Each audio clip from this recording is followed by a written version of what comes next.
17 degrees of this sucks. It's that time of year again, boys. It's new boot goofing season. Gotta break out the boots and the bibs. Boots and bibs, boys. So I get a lot of comments from you guys and a lot of questions of like, how do you stay busy in the winter months? How do you keep your trailer from, running out of battery so fast? How do you keep your truck from gelling from all that cold temperature? So I get all kinds of questions like that. And one of the biggest ones always is, how do you stay busy in these winter seasons? Because some of you guys, if you are in this business or if you're subscribed to the channel, have noticed that there are slow seasons. So let's just take a ride around on what it looks like for us right now in these like sub-freezing conditions. So last night we brought both trucks home. I wanted them close because I had to add the additive to make sure the fuel doesn't freeze. Both tanks kind of came back with half tanks. Made sure to plug in the block heaters on both trucks. And we've got Keegan already trying to warm up in this truck. He's also getting the spare air tank fueled up so we can also pump a low tire because, well, it's cold and tires get low. Hey, buddy. All right, Keegan's got his schedule planned, so he's gonna take off. We're gonna get in the backup truck. We got a couple errands to run before we do anything. So we're gonna use one of the dumpsters we had sitting, and we have to actually get this dropped off here in a couple hours, so we gotta hurry. But we're gonna grab some drywall for the contractor so we can finish, finally, one of the apartments that we're working on. Sometimes the hardest part is just trying to find a decent piece of wood at Home Depot. Gotta fire up the door. Just want a decent one. I don't look very straight. That'll do, donkey. That'll do. And then some agreeable gray because, well, it's agreeable. I use this stuff in all of my rentals because, like I said, it's agreeable. It looks good. Woo! That's a load. Feeling it in my legs. Woo! That should do it. And I think this piece of trim, ooh, I have to lift that up a little bit. Or bend it. Alright, so we just dropped off everything.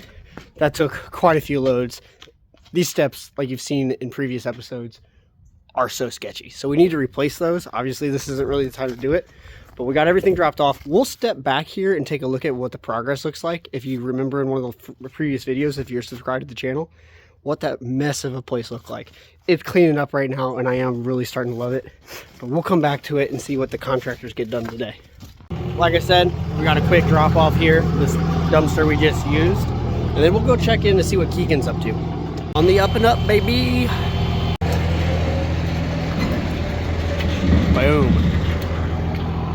I know one's going to be sitting for a while. We hit it with a little bit of lubricant, so if it snows, we also know that everything sticks. You can see some of the lines that we've made in the past. It definitely helps a lot. So Keegan has the main truck, so he has a bigger like garden sprayer that we dilute that stuff in. It works really well to keep stuff from sticking. Since this is the backup truck, I just usually keep a can or two in there for when I drop off a dumpster, but it makes a huge difference. Did you hear those batteries? Oh my gosh. This thing is moving so slow. Like I said, it's the backup truck, so I'm not usually as worried about having it plugged in and charged. And last night, all I was worried about was making sure the trucks got plugged in. I didn't plug in the trailers, which was kind of an amateur mistake. I typically plug in the trailers almost every night or every other night. So keep your batteries charged, or do what most people do and run a direct line from the battery under the truck. That way you're always charging that back there with an alternator. It's like it's running off of your truck's battery instead of its own individual batteries. Saves you on batteries, saves you on downtime, because the trailer runs faster and you never have to worry about swapping batteries in the trailer when they die. Or keep a jump box. I have done that for years. So yeah, I keep one of these in the backup truck and the other truck actually, and it's just a jump box. You hook it up to some jumper cables of sorts, and it'll basically jump start the winch or the hydraulics, kick it into like high gear for, a minute or two, so I can get a dumpster loaded or unloaded if it does start to die really fast. Because when the batteries get cold, if you're not hooked up directly to the truck, they pretty much just die like really fast. So you need to have a backup. Some dudes will just run jumper cables from the front of their truck to the trailers themselves. So just a trailer issue problem if you do have a trailer setup. So you kind of need to prepare for that, especially in these winter months.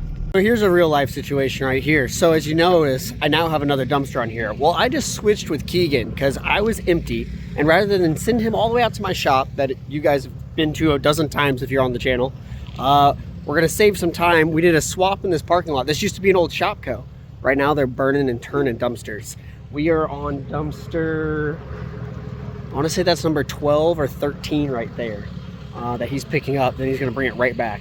So we're gonna end up grabbing that one and then moving on. Hey, holding up. That's what I like to see. So he's gonna get this one picked up, brought back. The whole idea, all they wanted was for us to be quick. I believe the rumor is this is getting turned into a lumber yard of sorts. Not quite sure exactly, but all they cared about, they originally called and said they wanted a 40 yard. And I said, hey guys, I'm sorry, we don't have those. You know, I'd love to help otherwise. They said, well, how fast are you? That was literally their question. How fast are you? Guys have been awesome to work with too, because if you look, it's nice and smooth at the top. They've already started on that one, so we're good. That entire place is getting teared out. Definitely some weight to that load, but Keegan's on the way. I'll get this gate closed up and we'll get out of here too. Let's keep the momentum going. So like I said, these guys did not care what size dumpster we had. All they cared about was how fast we could be. So in the last week, they've gotten anywhere from 2 to 3 dumpsters a day from us. And all they want is that momentum. They want them to keep coming in as they go out. That way they don't have to have a break from work, because right off the bat, they try to use somebody and they're like, oh, we're 2 weeks out from getting you a 40-yard dumpster. And they said, well, how fast can you usually turn them around? And the company said, well, typically within the week, we can get you another dumpster. And they're like, it's not gonna fly for us. We've got to empty this entire Shopco. They called me and I said, if I've got one sitting, I need a day of. Otherwise, no more than 2 to 3 days. And they said, make it quick and we'll do it. And that's pretty much what has worked out ever since. So a lot of guys in this industry will focus so heavily on what size dumpsters to provide and, you know, how big it should be and what the price is. Sometimes it's down to just efficiency, guys. If you can structure your business, and this isn't just for dumpsters, to just be super efficient, you can do well. At the end of the day, I've got a couple of buddies right now that are in the lawn care industry. And you know what they're not doing? They're not waiting for a phone call to get their grass cut, or for somebody to call asking for their grass cut. They're diversifying themselves so they focus on other niches. There's one lawn guy who has started primarily focusing on putting up Christmas lights. I just saw he put up Christmas lights on one of the local grocery stores. I'm not talking just like mom and pop houses. I'm talking one of the biggest grocery stores in town. That's what he's doing. So he's diversifying. A lot of snow guys or lawn guys turn into snow guys over the winter time, and that's another thing. Some of those guys have already been out salting and everything. So when these slow times come, you have to adapt or you will fail. Ruh-roh, some old paneling. Let's see what these guys were able to knock out today. Thank God you guys are getting rid of all that paneling. This looks so much better. Look at how much better this bathroom's turned out. If you guys follow the channel, you saw what this used to look like. It was rough.